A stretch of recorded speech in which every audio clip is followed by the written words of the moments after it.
Good morning, ladies and gentlemen. This is Hairy Muppet. Welcome back to another Daily Masters Starcraft 2 play. We're going to be having a ton of fun here today. We've got some really awesome players.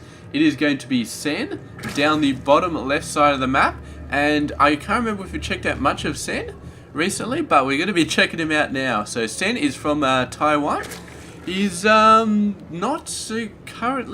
does not have a team, I believe. But yeah, that's alright. And he's currently number 74 in the WCS with 625 points. So it's fairly decent competitor. Yeah, he's alright. And down the bottom right side of the map, of course, we do have none other than HuK. He is a very scary player. And he comes from the Canada and the United States, a bit of both. He's from Evil Genius's team. So that's a very high level team, of course, and he's currently number 52 in the WCS with 925 points. So both of these players, pretty up there. Yeah, they're not right at the top of the WCS, but they're definitely very strong players. So we'll be seeing exactly how this game goes off. Protoss versus Zerg, of course, so we could expect to see a Protoss expansion probably pretty early in this game. He's actually going for double gas very early. Just a double gas even before the gateway is finished. I have no idea what he's thinking about doing there. It's got to be either for a fast Stargate or a fast Robo, because even if a fast Robo, I don't know whether you would need the double gas. It's probably not a bad idea, but my guess would be fast Stargate. Although he's only putting 2 on each gas. So he needs exactly 4 gas for whatever plan he's got cooked up in motion, and yeah, maybe it's a Stargate, maybe it's a robot, I do not know, but we do have Sen getting down his natural expansion. He went hatch pool by the looks of it. Very solid play there, and he's just saving up now to get the double queens out, I guess, when the hatchery has finished building. So he's got a fairly solid play. Fairly standard, and I'm sure he'll be quite happy with the results. There goes the third base, actually. Extremely fast third base for this game. So he's definitely got to be anticipating HuK getting a fast expansion, and I'm quite sure that HuK is going to be getting a fast expansion. So he's got still a 2 on, so I'm guessing this is going to be a Robo right here. He's still saving up. Maybe it's a starport. I don't know, this Overlord is probably screwing up his plans. He does not want to build anything crazy while the Overlord is there. So that's why he's getting the fast Stalker. And now, after the Nexus goes down, we're probably going to be seeing the tech that he really wants to get. But of course, not until this Overlord dies. And this Overlord is going to try and stay alive as fast as possible. As long as possible, sorry.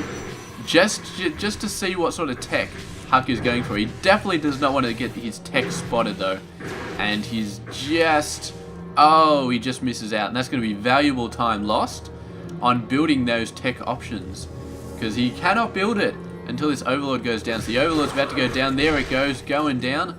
What is HuK going to build right here?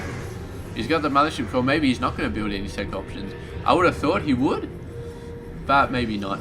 Mothership Core moving out. It's going to be seeing another Overlord incoming, and the Stalker going out, hitting some lings. So Sen is going to be like, alright, I need to get in there, and I need to see what sort of crazy tech he's throwing up. Because, yeah, I don't know, this is a lot of gas, man. He could potentially decide to do what he's sort of doing right now, which is just say screw the tech and just go for a bunch of sentries. Because the sentries, at least they use up the gas, and they're very useful. If for the rest of the game, the sentries will be very useful. So it's not a bad play. But, I mean, even with building sentries, that gas is still just going to rack up. It's actually got 3 on each one now. So yeah, I'll be very interested. It's probably going to be a Robo Bay, but that's a lot of gas actually right now. That's quite a excess of gas that he's got laying around.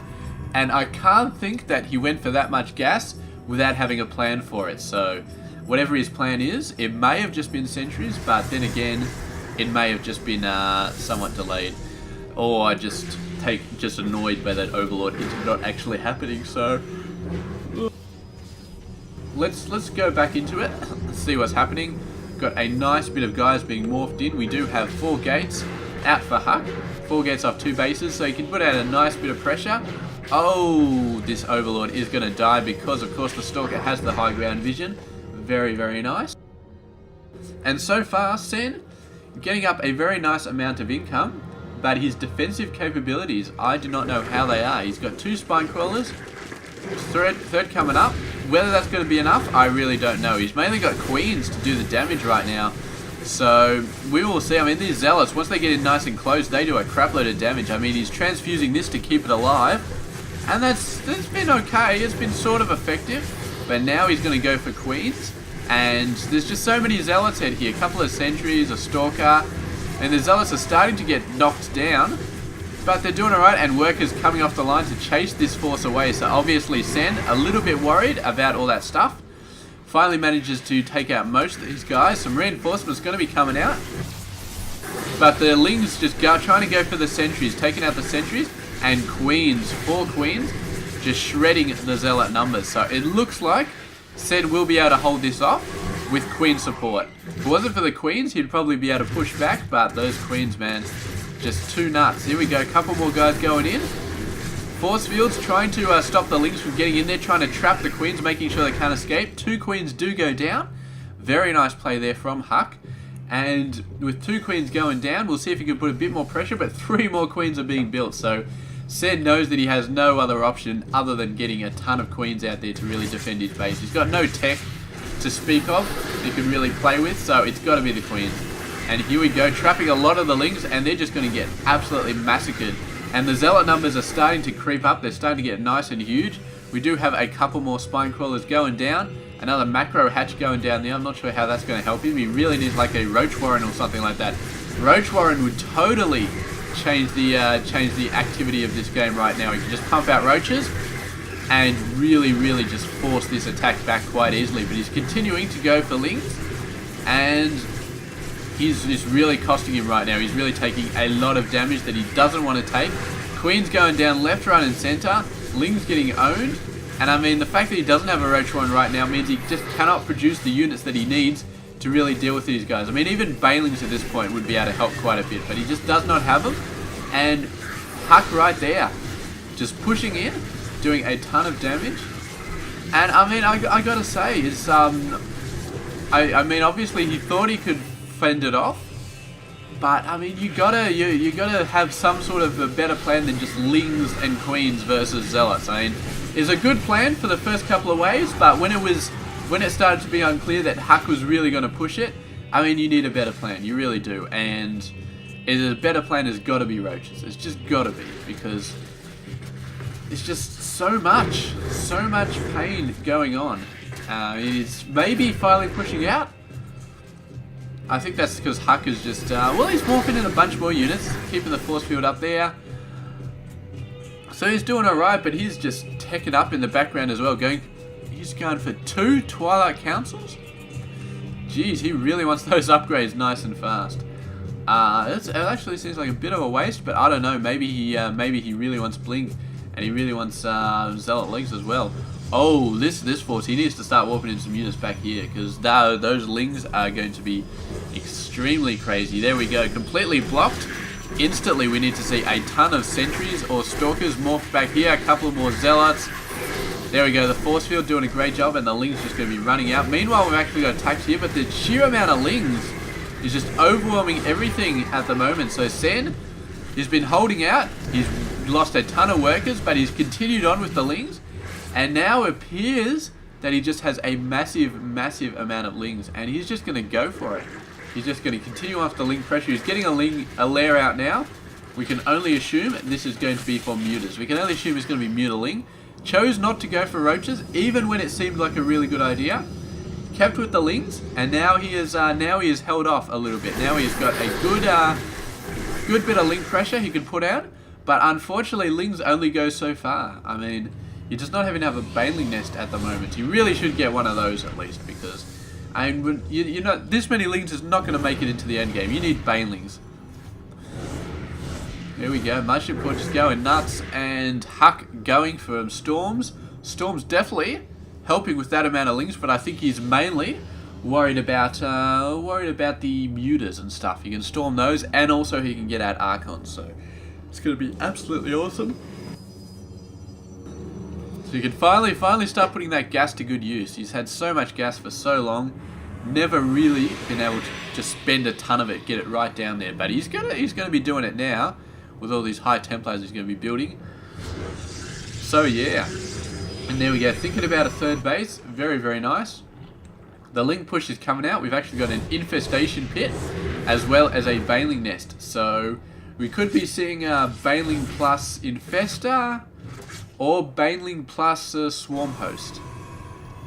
Swarm host is an interesting play, I gotta say.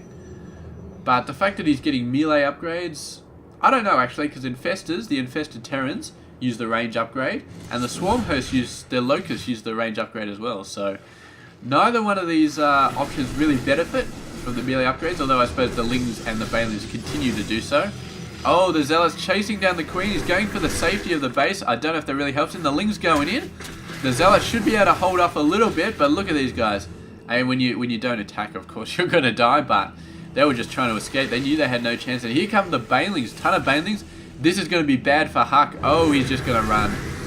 Just going to run because the Banelings are just going to do so much damage, warping them out. Great play. Really nice play there.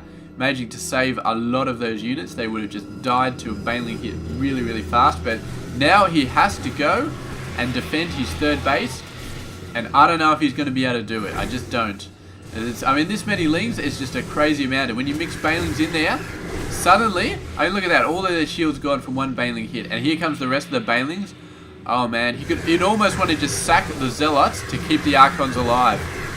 But yeah, the Lings are actually the banelings are actually going after the Zealots. The Archon's going nuts here, but it's just too much ground pressure right here. He cannot hold it off. He's got a nice little thing here, but still, it's just mass Lings. This is like a, oh man, this is what happens when you put Masters level macro into a bronze level tactic, which is just build a ton of Lings. I mean, I've seen games where people build a ton of Lings, but they never get this many because they don't have Masters level macro, and this is just insane. Absolutely, he's just overwhelming everything, absolutely everything. I mean, Archon's a great idea, but with the banelings mixed in, doing good hits on a lot of stuff, he just cannot hope to see all these guys off. He just can't. There's a bloody fly buzzing around here as well, so that's not good. But yeah, just what could he possibly do versus Lings? I mean, the Archons are a great choice. You may even need to resort to Storms because I don't know how far Colossus Tech is going to be. That's a nice attack. Those Archons really doing a ton of damage right there. He needs a bunch more of those, and he's going to start doing some good stuff. But of course, we do have banelings, we do have baneling speed. We actually got Ultras coming out. So this is actually a play we've seen before, I think, from somebody. It might have been Sen, but I think it was somebody else. Yes, but it might have been J-Dog actually. We actually saw just a ton of Lings all game, and then he teched into Ultras late game, and the Ultras came out fully upgraded, and they just absolutely demolished the entire field. Oh, although I don't think it is the Ultras to demolish the entire field. He's doing quite well with just his Lings putting the pressure on, and HuK, man, for all his skill, he's having so much trouble dealing with this amount of Lings. He just cannot deal with it. It's just too much. And even Archons with 2 weapons, soon to be 3 weapons, is just going to be crazy. I feel like shield upgrades, if he's going to go down the Archon path, I feel like shield upgrades would actually help out a lot. Because you got to remember, these Lings have a very small amount of attack. They do like 5 or 6 damage, and they do it really fast. So shields would really cut that down quite a lot, allow it to last a lot longer. Of course, it wouldn't help much versus banelings, but there we go. The Archon's trying to micro the banelings, and there we go. The Archon's going down, not good. But weapons are nearly up there, and all the Lings trying to go for the workers, not quite managing it. 1 Archon left over, but he's going to get surrounded by Lings. Banelings going into the worker line, saves most of them, but the banelings attack the workers instead. The workers are going to go, sorry, the Zealots are going to go down. The Lings getting through, beautiful, but the, oh man, it's all over right there. Oh, we didn't even need to see any Ultras come out, but, oh, that would have just been the icing on the cake, I think. So, yeah, just massive amount of Lings and really good pressure on Sen's part with the banelings. I mean, the fact is, to really deal with that many Lings, you need to have a big army a lot of Zealots, bunch of Stalkers, and Colossus support. And that way the Lings can really never get into your pack, never get into the Colossus. The Colossus wipes them all out, and they basically just fall away on the Zealots blades. But HuK never got a chance to get out a decent army. He never got a chance to get a lot of units, and he just constantly got overwhelmed. Constantly. Have a look at units lost. 309 Lings were lost, and 103 Zealots. That's insane. Absolutely insane. And considering that the Lings cost a quarter of the Zealots, I mean, obviously Sen doing some extremely good trades right there. So, very, very nice. And yeah, that's it. Beautiful play by Sen right there. HuK, I mean, he looked okay, but his back was up against the wall for the entire game. And I feel a bit sorry for him, because nobody should ever have to deal with that many Lings. It's just too much. So anyway, thank you very much for watching this game. Stay tuned tomorrow. We'll be jumping out another Daily Masters. So, yeah, I'll catch you guys then. This has been Hairy Muppet. I hope you enjoyed this game.